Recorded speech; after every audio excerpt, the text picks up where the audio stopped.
it is controversial.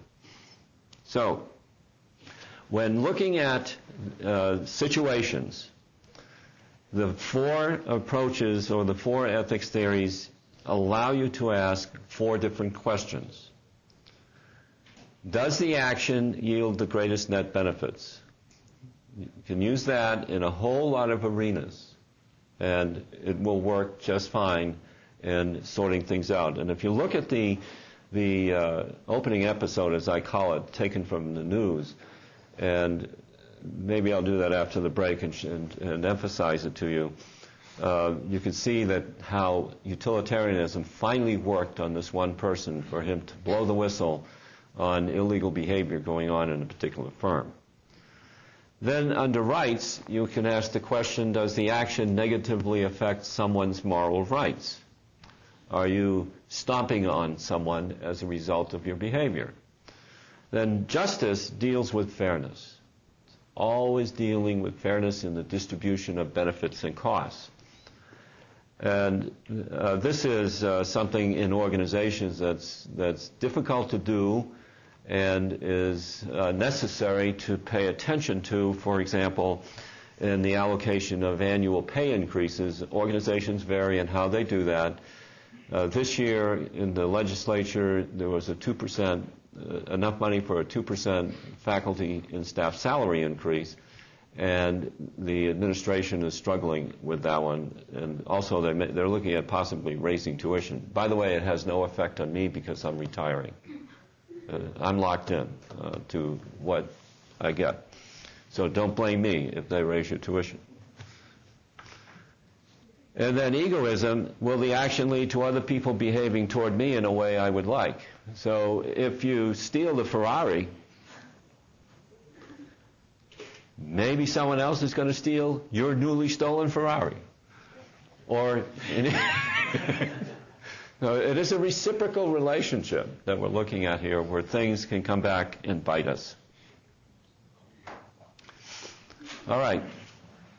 Let's see, Los Alamos has been quiet today, and the others. So what we're going to do is take a break, and then I want to come back and discuss with you the e-exercise results of the 32 people that I summarized up to 11:30, and then I want to share with you the film zines and analyze them. All right. What I had commented when we started that I wanted to discuss some international aspects of ethics, and these start on page 62. And there are a couple of areas. Yes, I'm sorry.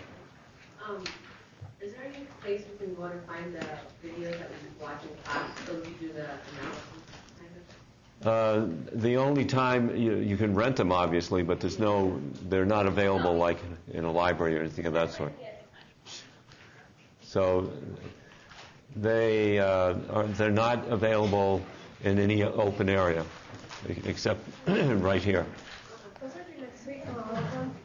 Say it, go ahead. The e-exercises on your channel will be online. Yes. Are they still I'm allowing people to get caught up, but I had said last week was the last week, but this week is the last week. I'm going to calculate or post your updated scores on Monday of next week, and that will take us through Module 5. Then you have 6 and 7. That'll give you a good idea of where you stand, at least on that dimension. Yes, sir? The ethics thing that you passed out, are we going to turn that into you after? No, you go ahead and enter it. Oh, just go ahead. Yeah, because then it comes to me automatically, and I catalog it. Okay, we all set then? Okay. Now, I wrote this section for a couple of reasons, and a main reason was to keep you out of jail. And in the international arena, it gets a little dicey in the way business people think that they can behave. There was a huge scandal in the 1970s where there was a substantial amount of bribery going on between American firms and foreign operations, and foreign governments and foreign officials. For example, Lockheed, who at that time was making the L-1011, wanted to get sales from foreign airlines, and they would walk around with big bags of cash and pay out money to both company officials and to government officials, especially for those airlines that were state-controlled. And there are stories in this area that are humorous in retrospect, such as wanting to get a telephone installed in your office in a country. And you get told, and you're an American, so you're coming in with an American view. If you call your local telephone company and you say, I need an installation, they'll usually say something like within 72 hours. In this instance, you would get told that it's going to take over 6 months to get a telephone installed in your residence or your business office, and obviously that becomes something that is unacceptable. By the way, this was before cellular phones were as widely used as they are now. Now, this example becomes a little bit old because if you have an international cellular phone, you can pretty much go about with the one telephone and the one number. So the practice had developed of bribing, and for a telephone, you could probably get it installed pretty well if you were able to hand over to the clerk $100 in some form of currency, and then much more in other areas. That led to the creation of the Foreign Corrupt Practices Act of 1977. I'll leave the text for the details, but this is something that we all need to be aware of. And there's substantial penalties there. This is the latest version at the time I wrote this, which is a couple of years ago. And I think there's been a refinement to it. I'm not certain of that. Now, it defines, and I'm using the word bribe deliberately, and it doesn't use that language in the Act, but it's the making of payments. And the Act distinguishes between the payments that it will allow because they're customary in the culture in which you're operating and the person to whom you can make those payments. You can never make a payment to a government official, but you could, if there is a custom of making small payments in order to kind of get something done, and I'm being vague deliberately because it varies enormously, the Act will allow us to do that. And it's a bribe no matter how you slice it, but some are allowed and some are not allowed. So I'll leave the text to give you the details of that. So now let's go to the ethics and ethical dilemmas exercise. And for those of you who completed this, I want to see how I can integrate what you have done. I want to give you the summary in words, I'm not going to draw it on the board, of what 32 people had done in the class, and there's about 50 enrolled.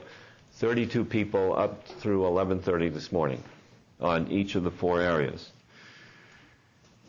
Now, this is the whistleblowing thing where you work in the same supermarket as Aunt Emma, who is your mother's twin sister. And this used to be written, it was your mother's sister, and a couple of years ago I changed it to your mother's twin sister, just to bring it a little bit closer genetically in the family. And you see Aunt Emma taking cans of food after she accepts delivery at the loading dock at the supermarket. With this one, the responses of those, let me ask you what you think people said. If you look on the form that you have, it says the top 2 are highly unlikely and somewhat unlikely that you would report Aunt Emma. I combined the 2 versus somewhat likely and highly likely that I would report Aunt Emma. Now, this means directly going to perhaps the store manager and say, my Aunt Emma is stealing stuff. Period. How do you think people came out?